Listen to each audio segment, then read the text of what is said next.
Good evening to my fellow viewers, or good morning if you guys are several hours ahead.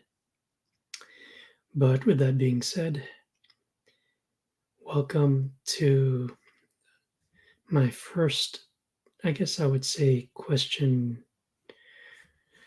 review slash analysis.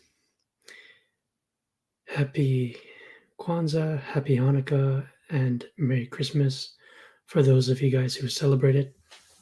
This is Skyhound, also known as Geek Detective Pierce. So, I got a little inspired by a friend, Orange at Reviews. He's done a few of these already, so this is a bit of a push in this direction. The whole is such and such, in this case, a Christmas movie.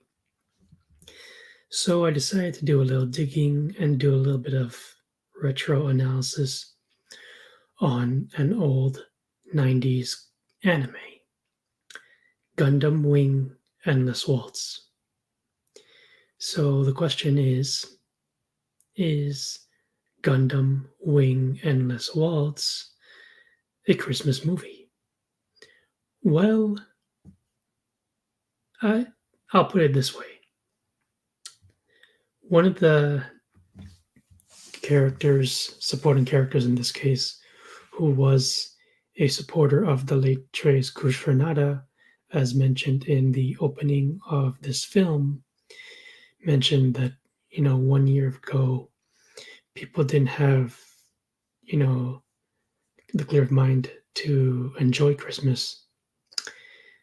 And then when Hiroyui is looking up the details of Marimea Barton, Duo mentions it's Christmas, yet there's always somebody who's still caught working. And of course, there is a Christmas setting, you see snow falling.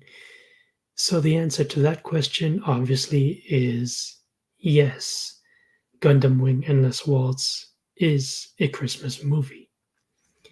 Now, with that being said, I am going to be trying to do this review slash analysis in two parts.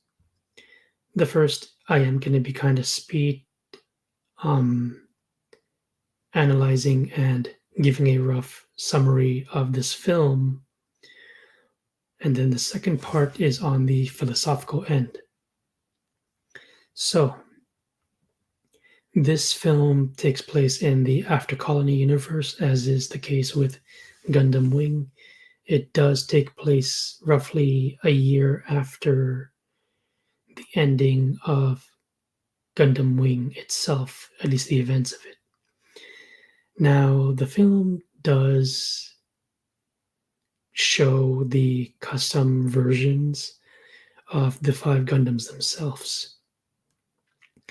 And people have, their own opinions of, what they like and don't like about it. Now, with that being said, the film does take place in After Colony 196. We then get not just the introduction to the new mobile suit type models, but also the what I would consider the red herring in the situation, Marimea Kushranada. Now, we also get introduced to Dakin Barton, who is a disillusioned rebel, and we also get some questions answered with regards to at least a few background stories to at least most of the Gundam pilots. In this case, the focus, from what I recall, is based on Troa, Hiro, Wu Fei, and arguably Marimeya. So, in this particular order, what basically happens is that Relina Peacecraft gets kidnapped and drugged by Marimeya's lackeys. And so this president keeps going on about, what happened during the war. And Noin mentions that, um, since they're part of the preventers and their job is to put out fires, basically they're dealing with political and, you know, any possible terrorist organizations, in this case, that's trying to disturb the peace. So after Relina gets kidnapped, Troa eventually finds out that the Barton Foundation is up to their usual shenanigans, if you will. And he recalls that he did take the identity of Troa Barton because apparently, in his case, he has no memory of who he is. Now, in the manga, it is supposedly revealed that this character's actual name was Triton. While I have not read the manga itself, I do know that there is an accompaniment again to this film. In the case of Hiroyui, it was a political figure who once had that name, and the actual pilot had a different name prior to that, at least according to what I've read in terms of basic knowledge on the background regarding Hiroyui. And one of the original scientists did mention that in a flashback, when Hiroyui is actually sleeping, he recalls one of his missions was to destroy a base on an undisclosed colony. And he runs into a girl who has a dog, and he was given a flower. But unfortunately, the girl was a casualty of war in this case. He succeeds in blowing up the base, but there's a room that the girl was sleeping in, and the building that she was sleeping in was adjacent to where the base was. So very close vicinity after Hito actually blows up the base. So as a result, he does find the dog. Unfortunately, it's dead. And Deacon Barton, in a voiceover, is arguing with the scientist that is assigned to Hiroyui. And he mentions, the scientist in this case mentions to Deacon, "That's ludicrous. You're suggesting that we use the Gundam as a tool for massacre?" And Deacon fires back, "This is war. There is no need for kindness, and that, there's no having to sacrifice the general public as a result of war." He's saying to the scientist, casualties happen. And Deacon's ordering the scientist to retrain him at once, that the humane feeling of kindness is unnecessary for a kind of weapon. But the scientist gives a really good point right after he makes that statement. He says, "You're right there. But do you really believe that Hiroyui would be pleased if he buried his humanity?" So basically, the scientist knows that this pilot is, despite being a fighter and a soldier, knows that at his core, his character, he is a kind person. But unfortunately, he was thrust this role upon him. And, well, I don't know much more beyond that, but that's just part of Hiroyui and his backstory. Now, I will eventually get to later on the philosophical aspect of it, but basically, Duo and Catra do send their Gundams as well as Hiro and Hiro and Troa's Gundams towards the sun. Now, there is a review that is done that I did find with regards to the collector's edition of this film. And what this reviewer pointed out is that, why not cause them to be detonated instead of sending them to the sun? Now, I'll get more into the objective and subjective parts of this film later on, but the reviewer did leave a good point. There are some gaps, logical gaps, as well as writing gaps in terms of this film. Is it a good one? Well, I'll get to that later. But anyway, so what happens is that Marimeya was convinced that, these new mobile suit models, are supposed to be sent to the people. And there's an interesting philosophical point where Dakin points out that, there's nothing wrong with wishing for peace. The question is humanity ready to protect it?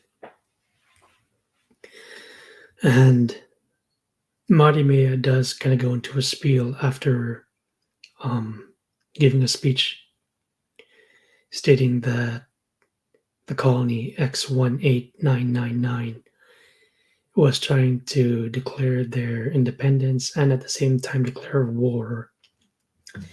And one of the preventers by the name of Sally points out that to prevent her fire, in this case knowing that upon discovering about Neo Titanium and the new mobile suit model, she points out to knowing that for some reason Relina Peacecraft got captured and Hiroyui is trying to find her whereabouts and, get her out of there. But he's not the only one attending this, I guess I could say, mission. Duo is also helping him as well. So they eventually make their way towards the colony, but eventually Sally and Noin decide to assist. And in the meantime, Dakin already has his, I guess I would say, his base already at Earth. But prior to that, we see that for some reason they bring back someone who died. And there's a chapter in Endless Waltz that's referred to as Phantoms. It's appropriately titled because Zex Marquise is indeed a phantom in this case. So he goes inside the building and asks for a code name, and he suggests the name Wind. So basically, Dakin orders one of his men to, prior to unleashing the Serpent mobile suits, he does give a bit of a speech towards the soldiers of Marimeya, and one of them, Troa in this case, despite wearing a uniform, was considered an enemy. But when Troa is asked to proceed to the front and is about to try to kill Deacon, Wu Fei intervenes and stops Troa. So obviously he has to play along and, is ordered to either do his job or, well, gets deleted. But when Relina gets captured, she learns about Marimeya, who she is, and Relina finds the whole thing about Marimeya being Trace's daughter and, whatever stuff she's been told, Relina finds it ridiculous. Marimeya takes offense to that. She keeps saying, watch your language. I've been chosen to lead the Earthsphere Unified Nation. And what's clear to Relina is that she knows that Marimeya is being brainwashed. Someone else is telling her this stuff. So she's literally, in a sense, being programmed or reading from a script, a pre-written script, if you will. So she was pretty much programmed as a kid to say this stuff, and Relina knows that Marimeya is a puppet. As for who, she'll eventually find out. So when they leave X18999, Hito points out to Duo when they get there, or prior to getting there, they steal a couple mobile suits. Hito goes against Wu Fei in his Gundam, which of course he kept, he didn't destroy. And then Duo goes to face off against one of the new mobile suit models. And Wu Fei and Hito have a bit of not just about, but also a bit of a philosophical one. Wu Fei point blank asks Hito, "Are you guys doing the right thing?" And Hito is going like, "What are you talking about?" And Wu Fei is repeating the same question, but the reasoning behind his logic seems a bit strange at first. Now, for most fans of Gundam, when they watched it, likely referred to Wu Fei as the most annoying character ever written. But I think that his logic behind it, while probably one of the most cliched and kind of annoying viewpoints for an anime character, I wouldn't say that his viewpoint is actually the most unique, but he is definitely, without a doubt, one of the most poorly written and most annoying type of characters ever written for an anime. Now, his character definitely has a certain trope, if you will. So it comes to me as no surprise that, Wu Fei is definitely one of the most annoying characters out of the five. Now, in the case of Hiroyui, again, the exchange that these two guys have,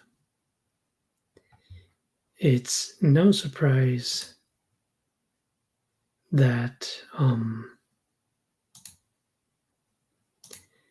basically Hiro is pointing out that he really needs to wake up because he knows that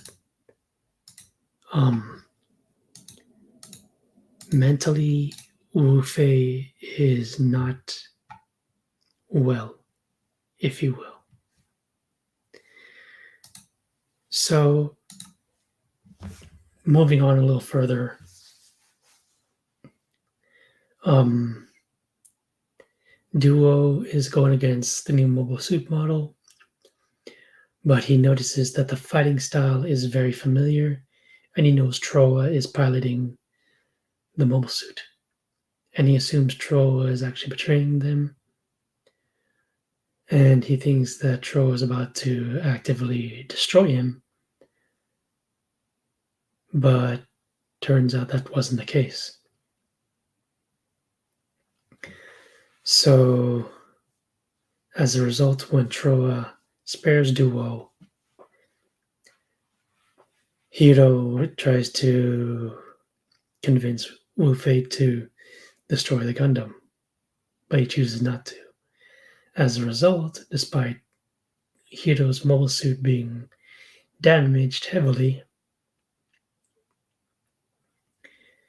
the distraction that Troa leaves allows Hiro to escape, and then Duo shortly after. So eventually, there's a point um,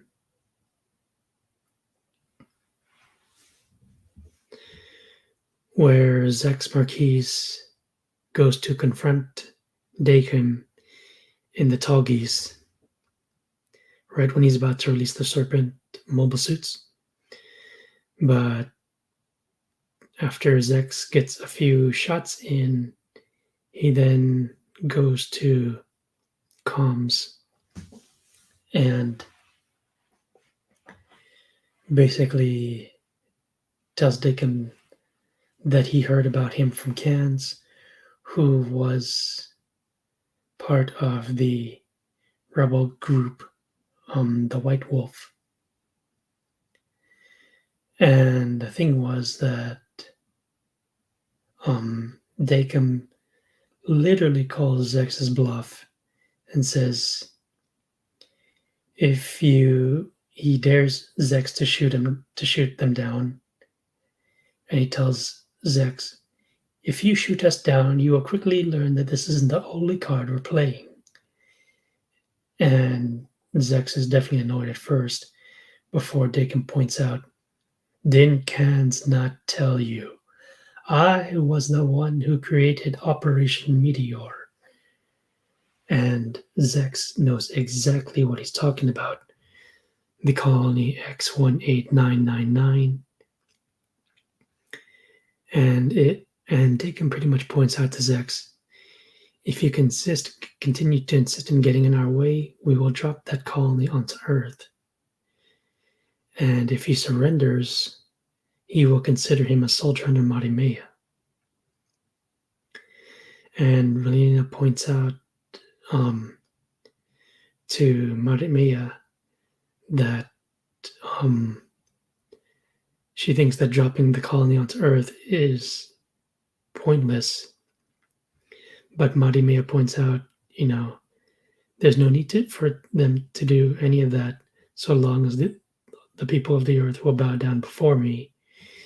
And Relina is asking Marimeya, "Do you really think that the people will bow down to you?" And Marimeya points out, "Of course they will. Because you don't realize the power that you once wielded as the former queen, and that the influence that you had, was something that I'll use, when I become ruler."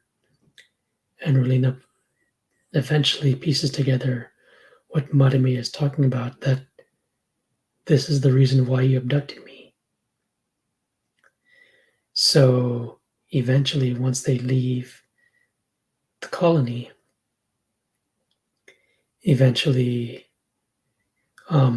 Hiro and Duo manages to get inside the colony, and eventually they find Troa at the controls, knocking out a few of Marimeya's henchmen. And he jokingly asks them, "What took you guys so long?" And Duo was like, how about that? Looks like our objectives were actually the same after all. So they go ahead and try to prevent the colony from being utilized. And Hito points out, we better hurry. They've already started sending mobile suits down to Earth. And despite Duo trying to get past the final lock, they managed to eventually get in contact with Sally and Noin after Hiro and Tro managed to prevent Operation Meteor from happening. Eventually, um, Duo gets some mail from Katra as Katra is updated about their situation, and Katra decides to go get their Gundams back, and he's just going about it alone with his crew, of course, who are loyal to him. And then Hiro then suggests Katra to send his Gundam in a certain direction, and Duo was like, "Are you sure about this? I'll pick up Wing Zero in space. It'll save time that way." And Tro suggests that Hiro actually uses the spare shuttle in one of the hangars. So Hiro then asks Duo to hit him, which of course he does, but then at the same time, Hiro knocks Duo out to make it appear that both were knocked out by Tro, which of course is not the case. So as the Serpent mobile suits are being deployed, we then hear the insert song for the full film version, which is on the special edition of Endless Waltz, titled Last Impression, done by the group 2 Mix. And this song is roughly around, I'd say maybe 7 minutes, 30 seconds in length, because it has a pretty long intro. I'd say at best maybe a minute before the lyrics kick in. And I used to have this on DVD back then, back in the early 90s, before we had Blu-ray. And in the OAV version, which is divided into 3 chapters, you get the ending of White Reflection. And with that being said, let me grab something real fast. One moment.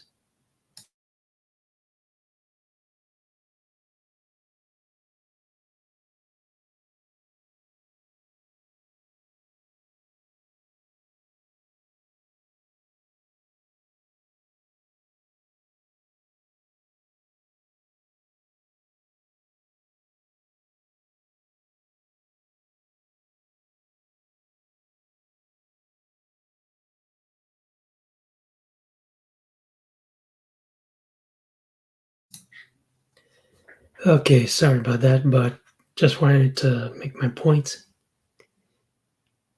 This this is the actual soundtrack for the film itself in terms of the OAV. And then if you look at the back, I don't know if it's easy to see, but I apologize. One of the songs at the very end is White Reflection, which is again the ending to the 3-part OAV itself. So, anyway, Katra does manage to make it back, and he does send Hito's Gundam in the direction that he suggested as he goes to retrieve it. And eventually, Marimeya and Dakim do take control of the, I guess I could say, the presidential suite. And eventually, um, Duo does get captured, and Troa is playing his part while Sally goes to free the hostages. So eventually, Duo does manage to break out, and all three of them manage to escape the colony. And Wu Fei is the only one um, guarding Earth because, well, he's a soldier of Madame at the moment. So by the time Hiro arrives, the two get into a bout. And here is where I'm going to go into the philosophical aspect of it. What's kind of silly in terms of the writing is the fact that um, the reasoning behind Wu Fei's logic and him joining Madame side is supposedly that, humanity didn't change all of that. So basically, he's telling Hiro, I will not allow you to go to Earth. And Hiro points out, is this what you interpret as justice? I need to decide for myself whether peace at the expense of others can truly be defined as peace. And I will become evil itself to find out. Humanity did not change. Although all enemies were defeated, Earth did not change one bit. And the thing about this is that it's silly in the sense that Wu Fei assumes that humanity is able to change their nature completely. But in the opening narrative of the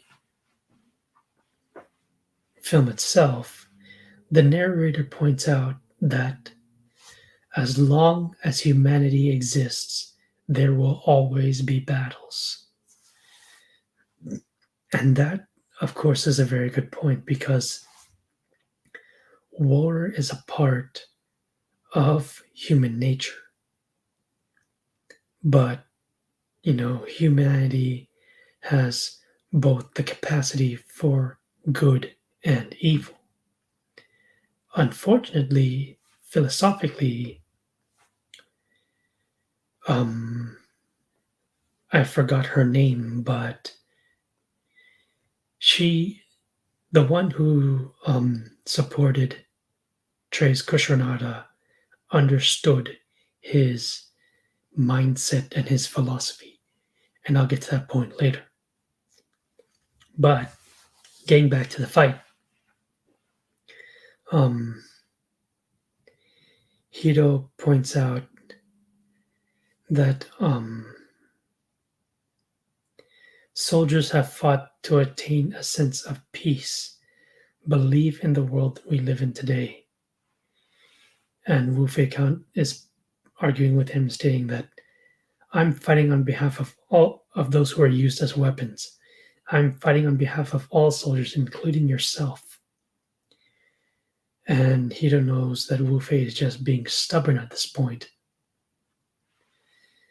And he's practically asking Hiro as they're re-entering Earth that, don't you feel fulfilled as I do whenever you're engaged in a fight? You and I are the same. We can only acknowledge our existence on the battlefield. And again, Hiro tries to attempt to break through to Wu Fei, stating that Trace is dead. You have already defeated him. And Wu Fei keeps saying, you're wrong. I still continue to fight him even now. And the thing is that prior to the fight, Wu Fei is stating that the Alliance is planning on disposing of the colony. And Wu Fei is telling his elders, that you're planning on dropping this colony onto Earth. And he's telling them, you're nuts. I will be piloting Nataku to get rid of the evils of the universe. However, In this sense, Wu Fei is unknowingly talking about the superficial evils of the universe. He doesn't realize that the evils that he is blind to is the inner evil, not just within people, but also within himself. And we find out that later on, as the continues on, once they re enter Earth, that Wu Fei tells Hiro as their fight continues, I do not accept Berlina Peacecraft's ways. Her idea of throwing away weapons and confining soldiers is wrong. So that's why you're accepting Marimeya's autocracy. That's what the souls of those who fight get. And Hiro points out that may be okay for now, but Marimeya will end up repeating history, the history full of miserable battles. Unless we stop this process now, more soldiers like ourselves will become necessary. If that happens, history will continue to repeat itself. Wu Fei, tell me, how many more people must we kill? And Wu Fei just scoffs it off, just thinking that this is pointless. But Hiro is about to get through to him with his actual question. How many more times must I kill that girl and her dog? This actually shocks Wu Fei. He's like, wait, you said what? And then Hiro just pulls back on the brakes, causing Wing Zero to drop into the ocean. And he's telling Wu Fei, Zero will not tell me anything. Tell me, Wu Fei. And Wu Fei at this point is just shocked at this revelation. And upon reflection, we find out that the Alliance didn't dispose of the colony, but it is Wu Fei himself who destroys the colony with Nataku. And upon reflection, he goes, would an incident like that ever have to be repeated again? And it is at this point that he realizes that Hiro has a point with what he was trying to tell him. So in this case, Wu Fei lost this battle both mentally, philosophically, as well as physically. Physically, in the sense that, yes, Wu Fei may have won that bout, but realistically, he lost this fight. And so we get to a point where the presidential suite gets secured, and Martimia points out to Erlina, history is like an endless waltz. The three beats of war, peace, and revolution continue on. And what she is pointing out is essentially that eventually, at some point, some people will not always agree on their so-called ruler, and there are always going to be those who are trying to so-called resist said rule. But Relina eventually points out to Mademiya that her logic and so-called philosophy is flawed. Now, I want to go a little further and point out something historical here. The case with Dekum and Mademiya is that realistically, they represent in a sort of manner Russia. Russia, in the sense of the Soviet Union.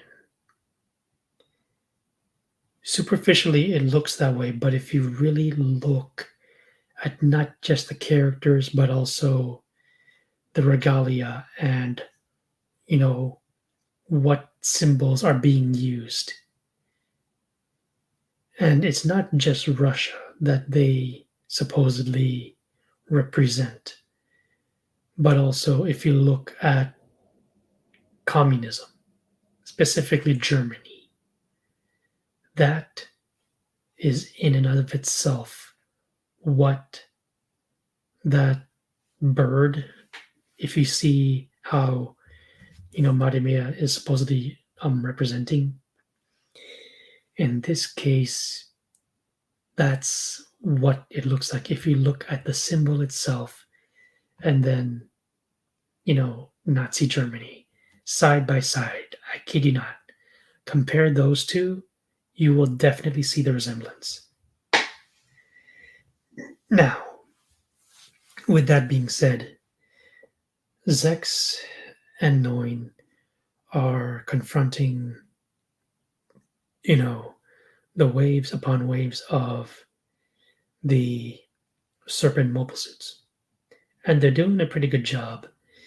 They're disabling the suits, but not killing the pilots. And there's a point where Noin is asking Zex, "Who are you waiting for?" And Zex simply points out, "For those who wish for peace. If people allow Marimia to do as she wishes, they'll end up giving birth to a second Miliardo peacecraft." And that was his former identity. And he is trying to cast that aside, stating that that part of him already died. And one of the onlookers is a girl and her grandfather. And the grandfather is pointing out to his granddaughter that unfortunately not as many people are as reasonable as you. But in his mind, through what he's experienced, but in fact the people are being too reasonable. There are too few that are actually willing to go up against Marimea. And this is in parallel to actual history because most people don't realize that beyond the surface, if you really dig and are willing to learn history, is that those who do not learn from history are doomed to repeat it. And this is roughly what this film is trying to convey. Now, I will give my assessment on that later on after I finish trying to analyze this film. So, with that part being said, we get to a point where Duo, Troa, and Catra do manage to get back in their Gundams, and obviously once they arrive on Earth, they do find out that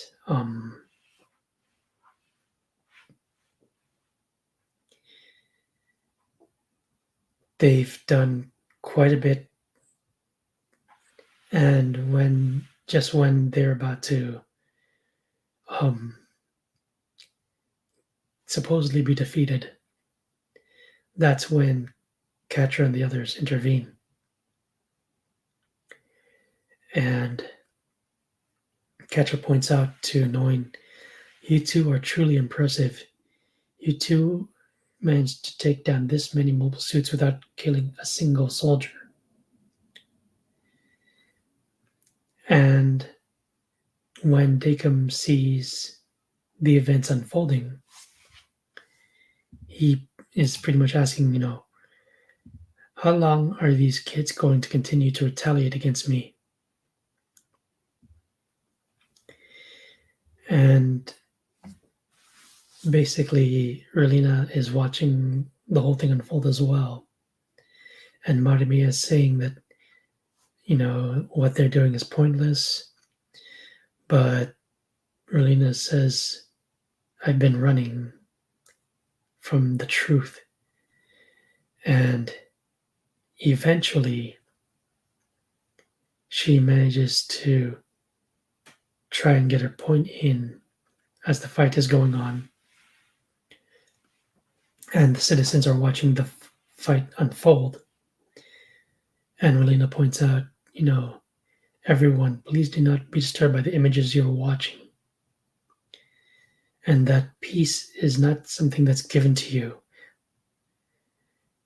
But when the people see her and they're surprised, as she's about to continue her speech, she gets interrupted.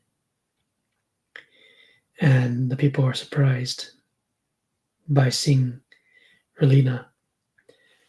And Deacon goes and points out, it's far too early for you to be seen by the public again, Miss Former Queen. And prior to this whole thing, when Marimea is giving her speech that she was Trace's daughter and all of that, that she says that it is in human consciousness for people to fight, but the one that supports Trace asks, does she truly believe that this was Trace's ideal? She doesn't realize that she is nothing more than a puppet that's being controlled by Dakin. So we learn that Dakin is the actual puppet master pulling the strings. And the thing is that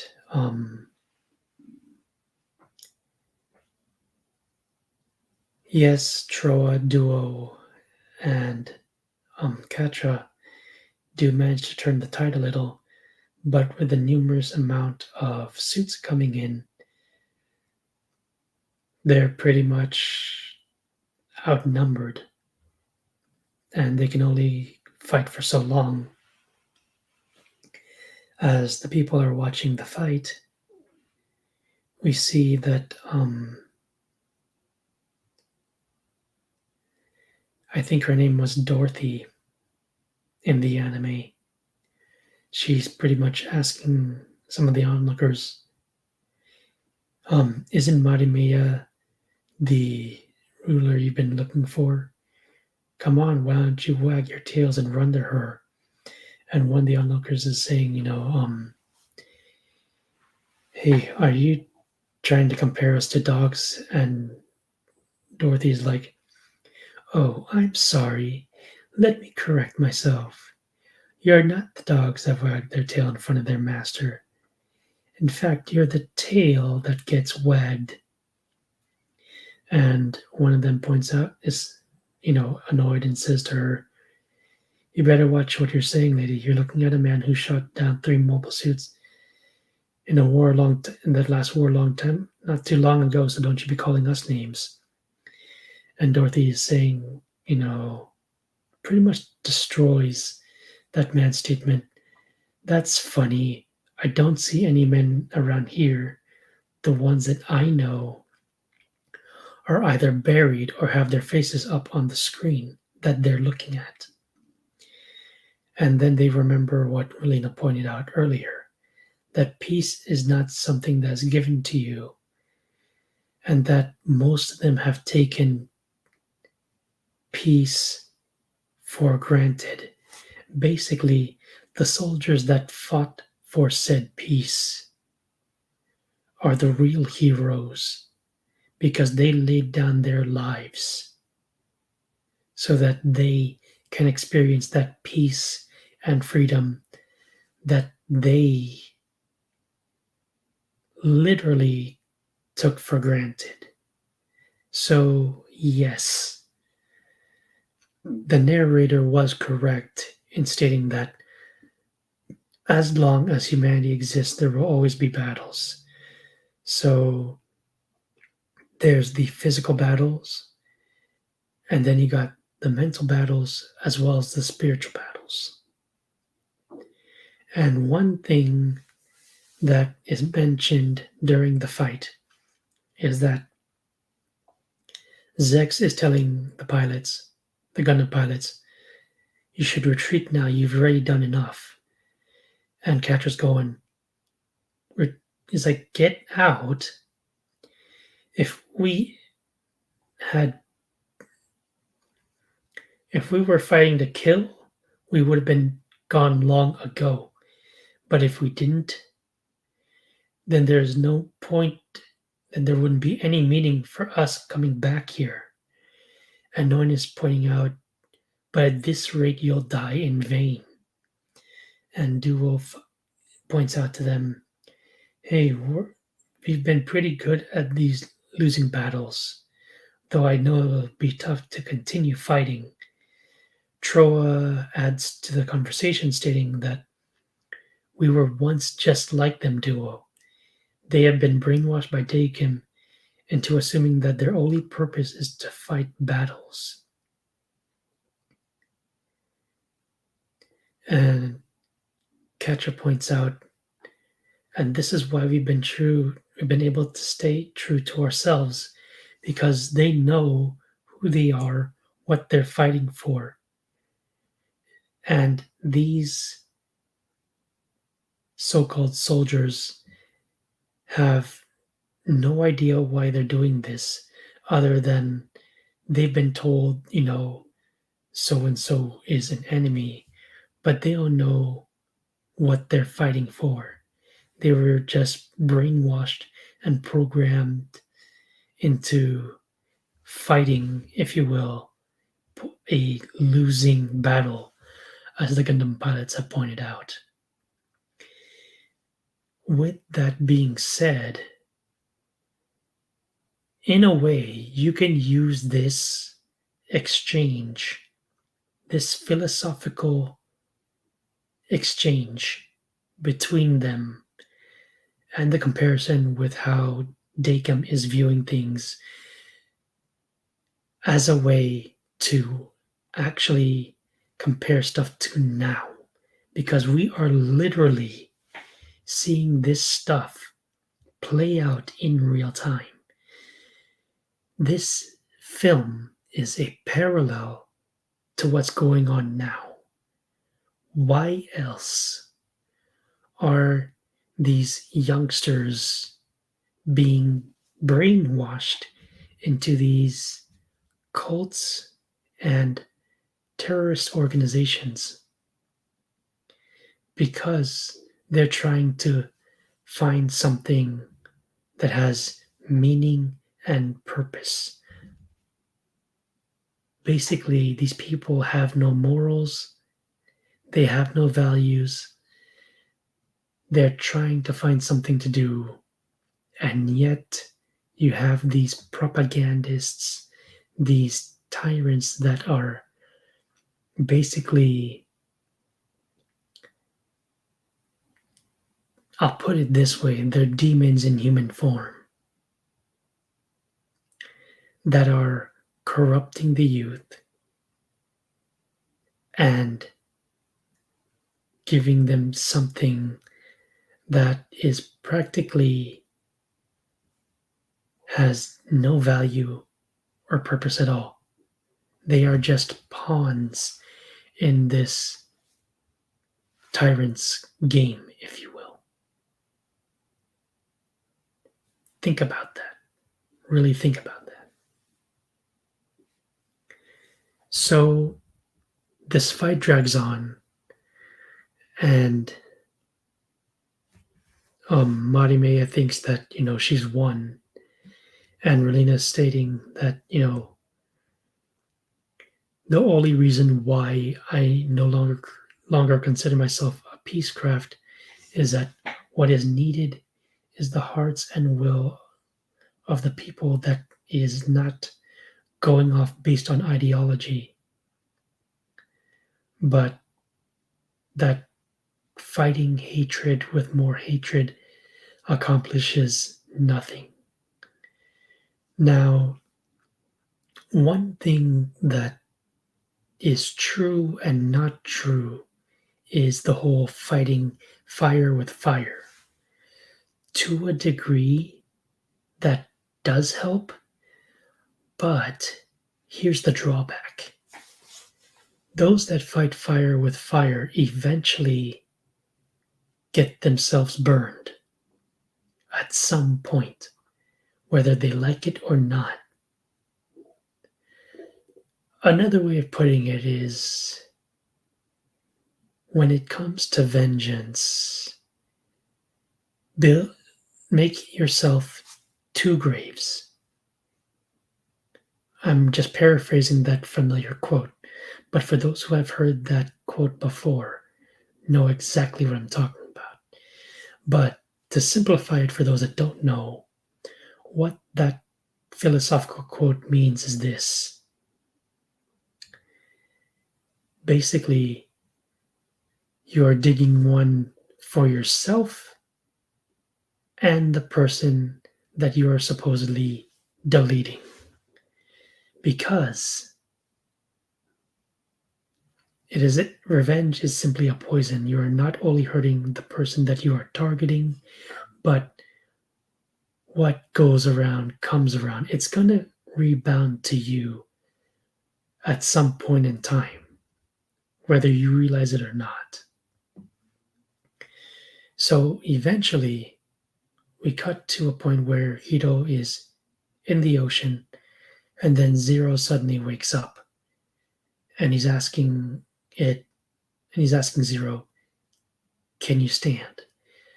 And eventually, it activates on its own because it knows Hito, and well, the Zero system is attuned to him.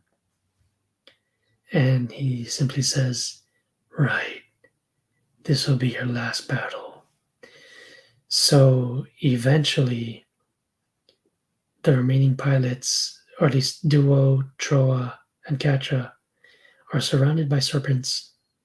And Duo says, "I got nothing left, but our detonation devices could take out the remaining few serpents that are left."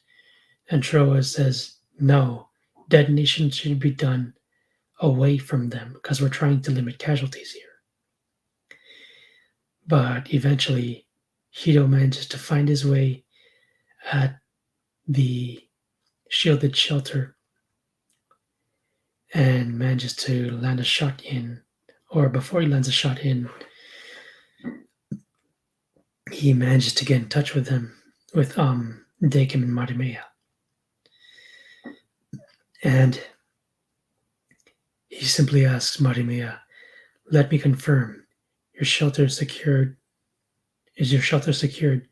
Dakim asks, "What are you planning? Your shelter is secure, is it not?" And Marimeya goes, "Of course it is. See for yourself just how powerless you are." And he simply replies to her, "Roger that." And for the first time, you see genuine fear in Marimeya's face. Fires a shot, and he gets it right in the center. So as a result, Dakim orders the serpents to be gathered over at the shielded suite.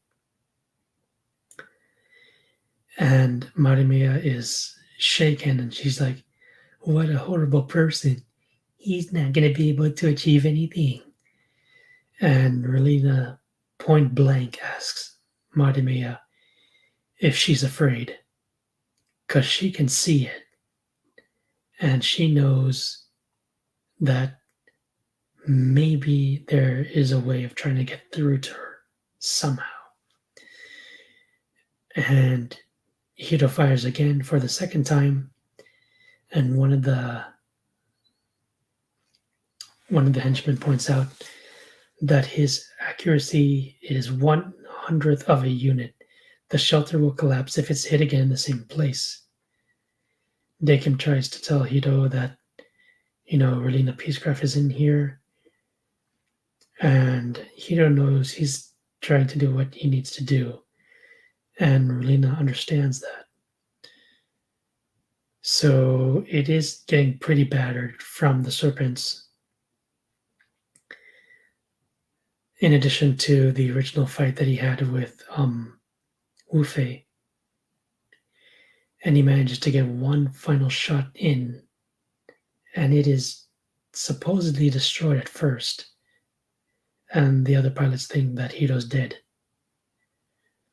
But the shot gets through, destroys the shield, and pretty much collapses the shelter. And the former assistant to Treize manages to save both Relina and Marimeya. But at this point, we find out that Dakim is the one who is the traitor, and just when Trace's assistant or admirer, in this case, I keep forgetting her name. It's been a while since I've watched it, but she's about to slap Marimeya to snap her out of it. But prior to that, they find out that Wu Fei has turned on Marimeya, and he's with the citizens, and they're going against the soldiers. And Dakim's really annoyed. He's like, this can't be. We cannot be defeated. And he tries to program Marimeya to say, that assume you're, yourself as ruler of the sphere. And then we see the programming start again, saying that she's victorious, that she's trying to carry out the will of her father. And it is at this point that Relina is the one who slaps Marimeya, and she's finally learned what real fear is. And Dakim is about to shoot, and he's like saying that, stop right there, Miss Relina Peacecraft. I can't allow you to brainwash my Marimeya with such garbage. And she points out to him, if you're going to kill me, go ahead. I'm prepared to die. And Dakim says, then I'll tell you what the truth is before you die. The public is always expected to obey the victor. And Marimeya pushes Relina out of the way, takes the hit, and he says, as a crazed, tyrant would, we can always create a replacement for Marimeya. I made her, after all. And eventually Dakim gets killed by one of his own henchmen. And thankfully, Marimeya is able to be saved. And Hiro manages to find his way into the shelter. And he said that, I'll relieve you of your pain. And he says that, I killed Marimeya. I no longer have any reason to kill anymore. And he's pretty much exhausted.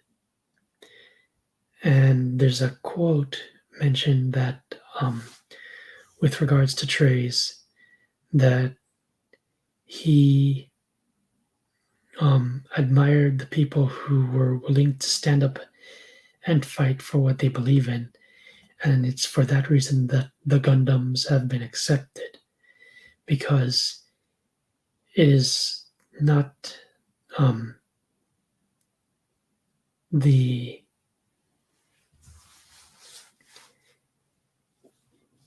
trying to remember the exact quote, but it's not power that moves the will of the people. It's something else. And eventually, the soldiers surrender, and then um, Troa, Duo, Wufei, and Katra destroy their Gundams themselves by detonation, and eventually peace returns to Earth, and eventually, you know, Wu Fei joins the Preventers, Tro goes back to the circus, Katra helps with, you know, building X18999 his with his loyal followers, and then, you know, Hiro is in a sense retired from being a soldier. Now, philosophically, I did cover most of it as I'm going over the film. Objectively, the film does have some writing whole writing errors and plot errors, but it does try to tie as much as it can in terms of the background for each of the pilots. And despite not reading the manga, I think that the film tries to do what it can in a short amount of time. Do I think it fulfilled that objectively? Yes and no. Objectively, I would give this film a 7 out of 10 at best. Subjectively, as a Mobile Suit Gundam fan, even though Gundam Wing was my first Mobile Suit entry, I'd give this between 7 and 8. Characterization, 7 out of 10. Music, 10 out of 10. Animation, despite it being the 90s,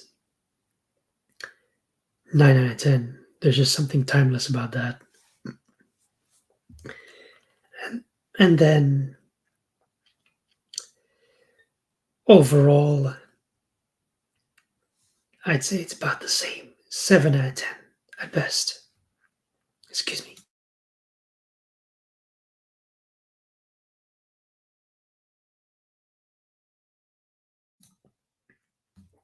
Now, with that being said, I did say that Gundam Wing Endless Waltz is a Christmas movie, and I do stand by that.